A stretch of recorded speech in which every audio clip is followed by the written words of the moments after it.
తెలుగు రాష్ట్రాల ముఖ్యమంత్రులతో నదీ జలాలపై జలశక్తి శాఖ మంత్రి సిఆర్ పాటిల్ నిర్వహించిన సమావేశం పాత వివాదాలను పరిష్కరించుకునేలా చేసిందా లేక కొత్త వివాదాలకు తెరలేపిందా? ఏపీ తెలంగాణ మధ్య నీళ్లలో నిప్పులు పుట్టిస్తోన్న బనకచర్ల ప్రాజెక్టుపై అసలు చర్చ జరిగిందా లేదా?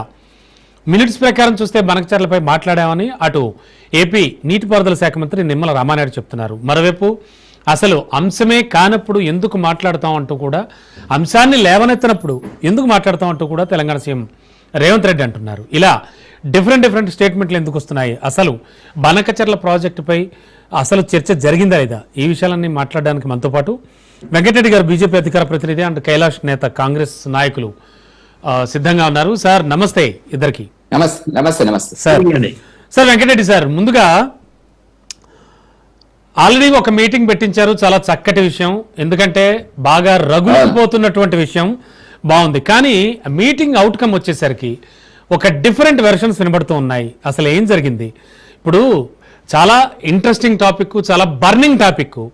అసలు ఆ బర్నింగ్ టాపిక్ మాట్లాడకుండా ఎలా మీటింగ్ అవుతుంది అనేది ఒక ప్రధాన ప్రశ్న. అయితే అది అసలు అంశం చర్చకే రాలేదంటారు ఒకవైపు సీఎం రేవంత్ రెడ్డి గారు, మరోవైపు ఆయన అవతల నుంచి ఏపీ ఇరిగేషన్ మంత్రి రామానాయుడు గారు జరిగింది అని కొన్ని వివరాలు కూడా చెప్పడం జరిగింది. ఆయన అసలు ఏం జరిగింది అన్నట్టు ఏం జరుగుతోంది అసలు? సార్ ఇప్పుడు రమణ గారు, లైవ్ లో ఉన్న మిత్రులు కైలాష్ గారికి, మీకు, రాజు న్యూస్ వ్యూయర్స్ కి అందరు కూడా నమస్తే. సార్ మీరు అన్నట్టుగా ఏంటంటే గత 2 మాసాలుగా ఉభయ రాష్ట్రాలలో బనకచర్లకు సంబంధించినటువంటి నీటి వివాదం అనేటువంటిది రాజకీయంగాను సామాజికంగాను ప్రజల్లోనూ చర్చనీయాంశమైనటువంటి మాట వాస్తవం, దాంట్లో ఏం సందేహం లేదు. ఎందుకంటే ఆంధ్ర తెలంగాణ మధ్యన ఒక వివాదము చాలా కాలంగా సమస్యలు పరిష్కరించబడుతున్నాయని 2 రాష్ట్రాల మధ్యన అనుకుంటున్నటువంటి సందర్భం లోపల ఇది ఒక కొత్త సమస్య రావడం అనేటువంటిది బనకచర్ల గోదావరి వరద నీటిని మేము తీసుకెళ్తాము 200 టీఎంసీలని అక్కడి ముఖ్యమంత్రి, గౌరవ ముఖ్యమంత్రి చంద్రబాబు నాయుడు గారు చెప్పడము, దాంతో ఇక్కడ సమస్యలు రావడం అనేటువంటిది చూసాం మనం. గత 10 సంవత్సరాలుగా బీఆర్ఎస్ పార్టీ రాష్ట్రాన్ని పాలించినటువంటి సందర్భం లోపల ఏ బేసిన్లు లేవు, బేసిసాలు లేవు, ఏమీ లేవు, అందరూ ఒకటే. రాయలసీమను రత్నాలసీమ చేస్తా అనేటువంటిది గతంలో ఉన్నటువంటి ముఖ్యమంత్రి గారు ప్రకటించడం ఇవన్నీ కూడా చూసినాం. అంటే ఇవన్నిటికీ నా ఉద్దేశం ఏంటంటే 2 ప్రాంతాల మధ్యన శాంతియుత వాతావరణం, ఏమైనా సమస్యలు ఉన్నట్టయితే పరిష్కరించుకునేటువంటి ఒక పద్ధతి అనేటువంటిది ఉంది అనేటువంటిది మనం అనుకున్నటువంటి సందర్భం లోపల ఈ బనకచర్ల అనేటువంటిది వివాదం చేయడం జరిగింది. నిజానికి కాంగ్రెస్ వివాదం చేయడం జరిగినటువంటిది, బీఆర్ఎస్ పార్టీ అంతకంటే ఎక్కువగా చేయడం జరిగినటువంటిది. ఎందుకంటే ప్రాంతీయ విద్వేషాలను, ప్రాంతీయ సమాజం, ఎందుకంటే దేశంలో మోదీ గారి నాయకత్వంలో ఉన్నటువంటి ఎన్డీఏ కూటమిలో చంద్రబాబు నాయుడు గారు భాగస్వామ్యం కాబట్టి ఆ కోణంలో కాంగ్రెస్ అనేటువంటిది తన అవసరాల కోసం తెలంగాణలో కొన్ని వర్గాలని రెచ్చగొట్టడము, ఆ పద్ధతి చూసారా, వాళ్ళకు ఉండేటువంటి అవగాహన వల్ల కేంద్ర రాష్ట్ర ప్రభుత్వాల, ఆంధ్రప్రదేశ్ ప్రభుత్వాల మధ్యన తెలంగాణకు అన్యాయం చేస్తున్నారు నీటికి సంబంధించినటువంటి విషయం లోపల చెప్పినటువంటి సందర్భం మనం చూసినాం. అంతకంటే ఎక్కువ హరీష్ రావు గారు వీళ్ళు కూడా మాట్లాడుతున్నటువంటిది, వాళ్ళు మాట్లాడేదానికి అర్థం లేదు. ఎందుకంటే తెలంగాణకు నీటికి సంబంధించినటువంటి దాంట్లో అన్యాయం చేసిందే ఆ పార్టీ.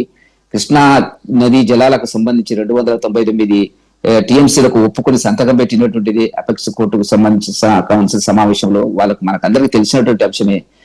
వాళ్ళ వల్ల ఏదో జరిగిపోతుంది. ఎందుకంటే రాజకీయ అస్తిత్వం కోసం ఏం చేయాలని ఓడిపోయిన తర్వాత, అసెంబ్లీలో పార్లమెంట్ లో అడ్రస్ చేయకుండా ఓడిపోయిన తర్వాత కనపడుతున్నటువంటి వాతావరణం ఏంటంటే ఏదో ఒకటి రెచ్చగొట్టాలి తెలంగాణ ప్రజలు ఉన్నటువంటి. ఇప్పుడు తెలంగాణ ప్రజలు ఒక కాలంలో రెచ్చగొడితే వాళ్ళు ఎంట నడిచినారు. తెలంగాణ కోసం సర్వ సామాజిక వర్గాలన్నీ కూడా, నేను లైవ్ లో ఉన్నటువంటి కైలాష్ తో సహా రాజకీయాల అతీతంగా మనం పోరాటం చేసినటువంటి ఒక సందర్భం, చారిత్రక ఘట్టం, అనేక అమరుల త్యాగాల పునాదుల మీద తెలంగాణ ఏర్పడ్డ మాట వాస్తవం. ఇప్పుడు వాళ్ళు మళ్ళీ ఏంటంటే అధికారం కోసం చేయడం జరుగుతున్నటువంటిది. సరే, కాంగ్రెస్ వాళ్ళు కూడా మొన్నటి వరకు మాట్లాడినారు. అయితే మోదీ గారి నాయకత్వంలో ఉండేటువంటి కేంద్ర ప్రభుత్వం రాష్ట్ర జలాల సమస్య కానివ్వండి, దేశీయ సమస్యల గురించి కానీ పరిష్కరించేటువంటి పద్ధతి లోపల ఈ గత 10 సంవత్సరాలుగా మనం చూసినట్టయితే 11 సంవత్సరాలుగా ఒక ఉన్నతమైనటువంటి స్వభావం కలిగినటువంటి మోదీ గారు ఏ రాష్ట్రానికి, ఏ వర్గానికి, ఏ సామాజిక వర్గానికి అన్యాయం జరగకుండా సమస్యలను తనదైన శైలిలో పరిష్కరిస్తున్నటువంటి అనేక చారిత్రక ఘట్టాలు ఉన్నాయి.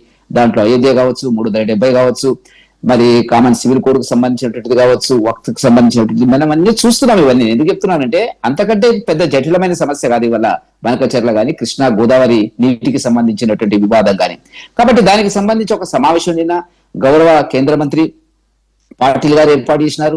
2 రాష్ట్రాల ముఖ్యమంత్రులు చంద్రబాబు నాయుడు గారు, రేవంత్ రెడ్డి గారు, ఉన్నతాధికారులు, కేంద్ర అధికారులు అందరూ ఉన్నటువంటి సందర్భం లోపల రేవంత్ రెడ్డి గారు మాట్లాడిందే మనం తీసుకోవాలి. మీరు అన్నట్టుగా ఏంటంటే అక్కడ మంత్రి మాట్లాడు, ఇక్కడ మంత్రి మాట్లాడినటువంటి చంద్రబాబు నాయుడు గారు రేవంత్ రెడ్డి గారు మాట్లాడింది అక్కడ ఆ రాష్ట్రం నుంచి, ఇక్కడ ఈ రాష్ట్రం నుంచి మాట్లాడినటువంటి ఒక అంశం ఉంటే ఉండొచ్చు. బనకచర్లకు సంబంధించినటువంటి అంశం ఏదైనా ఒక సందర్భంలో వాళ్ళు మాట్లాడి ఉండొచ్చు, దాన్ని రికార్డు కానీ ఇప్పుడు నిజానికి రాజకీయాలకు అతీతంగా నేను చెప్తున్నటువంటి రేవంత్ రెడ్డి గారు మాట్లాడినటువంటి ఒక చారిత్రక ఘట్టమే ఈ సమస్యకు శాశ్వత పరిష్కారం కృష్ణా గోదావరి నీళ్లకు సంబంధించి కానీ, గోదావరి బేసిన్ సంబంధించినటువంటి బోర్డు అనేటువంటిది మరి తెలంగాణలో ఉంటది. కృష్ణాకు సంబంధించిన బోర్డు అమరావతి కానీ విజయవాడ కానీ తరలింపు జరుగుతుందని చెప్పి శ్రీశైలానికి మరమ్మతులు చేయాలంటే దాన్ని చంద్రబాబు నాయుడు అంగీకరించడం కానీ, రెండు రాష్ట్ర ప్రభుత్వాలకు సంబంధించినటువంటి జాతీయ సాంకేతిక పరమైనటువంటి నిపుణులతో ఒక కమిటీ ఏర్పాటు చేయడం అనేటువంటిది ఒక పెద్ద ముందడుగు రమణ గారు. మనం అంత సులభంగా బీఆర్ఎస్ పార్టీకి నచ్చకపోవచ్చు, కొందరు ఎవరికైనా నచ్చకపోవచ్చు, అది వేరే సంగతి. కానీ రేవంత్ రెడ్డి గారు మాట్లాడింది ఎందుకంటే రేవంత్ రెడ్డి గారి కాంగ్రెస్ కు మాకేమి సంబంధం లేదు, మేము బలమైన ప్రతిపక్షము, రాష్ట్రాలలో వాళ్ళకి మాకు నడుస్తున్నటువంటి ఉద్యమాలు ఉన్నాయి, జాతీయ స్థాయిలో కాంగ్రెస్ కు బీజేపీకి ఉండదు.